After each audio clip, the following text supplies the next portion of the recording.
రామాందోస్తులు ఇగో మనకు నిజామాబాద్ దగ్గర ఉంది కదా అమరాద్కి వచ్చిన నిన్న గురు పౌర్ణమి ఉండే కదా, చాలా గురువులో నిన్న దర్శనం చేసిన వీడియోలు చేసిన, ఇక కాళ్ళు కూడా మొక్కిన.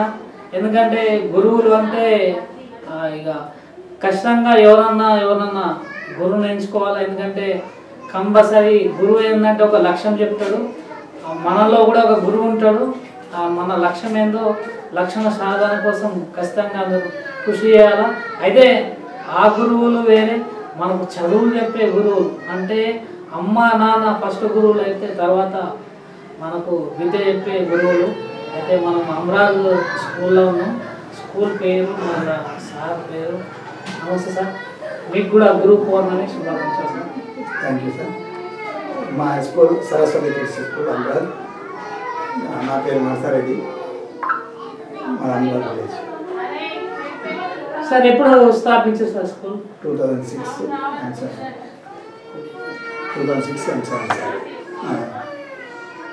7 సార్. అంటే మీరు స్థాపించినప్పటి నుంచి పూర్వ విద్యార్థులు వచ్చి మీకు కలవడం అట్లాంటిది ఏమన్నా ఉన్నదా? వాళ్ళు ఎట్లాంటి స్థానంలో ఉన్నారు? మంచి స్థానంలో ఉన్నారు. పిల్లలు వచ్చుతారు మా దగ్గరికి, చాలా హ్యాపీగా ఉంటారు మాతో. అంటే వెళ్ళిపోయిన పిల్లలు కూడా మళ్ళీ మా దగ్గరికి వచ్చి మనం కలిసిపోతారు. అంటే వాళ్ళు ఏమన్నా ఉన్నత స్థానంలో ఉన్నారా? గవర్నమెంట్ జాబులు వచ్చి ఉన్నత స్థానంలో ఉన్నారు సార్. అంటే వేరే దేశాలకు వెళ్ళారు, గవర్నమెంట్ స్థానంలో కూడా ఉన్నారు సార్. అంటే ఇప్పుడు కార్పొరేట్ వ్యవస్థ, బడ్జెట్స్ వ్యవస్థ, ఈ రెండింటికి తేడా ఏంటి సార్? మా కార్పొరేట్ వ్యవస్థలో బాగా ఫీజులు ఉంటాయి సార్. మా స్కూల్లో తక్కువ ఫీజులు, అంటే ఓన్లీ విలేజ్ వాళ్ళు ఉంటారు కాబట్టి ఒక 4-5 వేల రూపాయలు తీసుకుంటాం. ఒక్కొక్కరు కూడా ఇవ్వకుండా వదిలిస్తాం సార్. అంత పూర్ అంటే కూలి పని చేసుకునే పిల్లలకు మేము చదివిస్తాం. అంటే ఇప్పుడు కార్పొరేట్ స్కూల్కి వెళ్తే చాలా దూరం వెళ్తారు, అంటే బస్సులలో దూరం వెళ్తారు, వచ్చేసరికి లేట్ అవుతుంది. వాళ్ళకి ఏమంటారు సార్? సార్ పేరెంట్స్ అక్కడ డబ్బు ఉన్నప్పుడు వాళ్ళు కార్పొరేట్ స్కూల్ ఇస్తారు, మంచి విద్యార్థులు ఇస్తారు. డబ్బు లేని వాళ్ళు మా దగ్గరికి వచ్చేస్తారు. చిన్న స్కూల్ కాబట్టి అలవాటు కొరకు పంపిస్తామండి. మాకు 5th దాకా ఉంది కాబట్టి. అంటే మీ పేరెంట్స్కి మీరు ఏం చెప్పదలుచుకున్నారు? మళ్ళీ కార్పొరేట్ స్కూల్ అలా పంపిస్తారు కదా, అంత ఫీజులు ఉంటాయి, మన దగ్గర ఫీజులు ఉంటాయి, మనం మంచి విద్యనే అందిస్తున్నాం. చెప్పినా కానీ ఎందుకంటే విన్నారు కదా పేరెంట్స్, వాళ్ళ డబ్బులు వాళ్ళ స్థాయిని బట్టి చూసుకుంటారు. మనం ఎంత అయిపోయినా విన్నారు పేరెంట్స్. వాళ్ళ ఇష్టం లేని మనం ఎంత అయిపోయినా విన్నారు పేరెంట్స్. ఇప్పుడు సెల్ ఫోన్లు అనేది చాలా పెద్ద సమస్యగా మారిపోయినాయి. నేను ప్రతి హాస్పిటల్స్ వెళ్తున్నా, ఏ హాస్పిటల్కి వెళ్ళినా చెవు నొప్పి అంటూ ఒకళ్ళు, నిధి నొప్పులు వస్తారు, ఇంకోళ్ళు కళ్ళకి వెళ్ళి నీళ్ళు కారుతున్నాయని చెప్పేసి ఏ హాస్పిటల్కి వెళ్ళినా పిల్లలే ఉంటారు. సెల్ ఫోన్లు చూడడం మంచిదా? తల్లిదండ్రులకు చెప్పింది. తల్లిదండ్రులు పిల్లలకి సెల్ ఫోన్ ఇవ్వడం కరెక్ట్ కాదు. ఎందుకంటే పిల్లలు అదే అలవాటు పడతారు. తినడానికి కూడా వారికి సెల్ ఫోన్ పెడతారు తల్లిదండ్రులు. అది తల్లిదండ్రుల నిర్లక్ష్యం. మేము కూడా ఎంతగానో చెప్తాం పిల్లలకి, ఫోన్ చూడవద్దు, ఇంటికి తర్వాత హోంవర్క్ ఇన్ని చేసుకోవాలి అని చెప్తాం. కానీ ఆడ ఇంటికి పోయిన తర్వాత తల్లిదండ్రులు ఫోన్లు పెట్టుకున్న తర్వాత మనం ఏం చేయాలి? తల్లిదండ్రులే బాధ్యత. ఇంటి దగ్గర వాళ్ళు ఫోన్లు చేయడం. సార్ ఇప్పుడు మీరు అంటే మీ పూర్వ విద్యార్థులకు ఇప్పుడు తల్లిదండ్రులు ఇచ్చే సందేశం ఏంటి?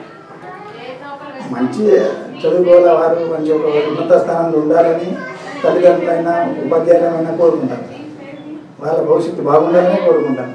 ఏ ఉపాధ్యాయుడైనా పిల్లలకి, ఎందుకంటే వారి గురించి సేవ చేస్తున్నాం మనం. వాళ్ళు బాగుండాలని కోరుకుంటాం. తల్లిదండ్రులకు కూడా మరీ పిలిచి చెప్తాం, ఇక్కడ స్కూల్కి పిలిచి రండి, మీ పిల్లలు ఇలా ఉన్నారు, ఇక్కడ కంట్రోల్ చేయండి అని కూడా చెప్తాం. మీ స్కూల్ పూర్తి పేరు, మీ పేరు? Saraswati kids school Amaraj. నా పేరు నర్సారెడ్డి.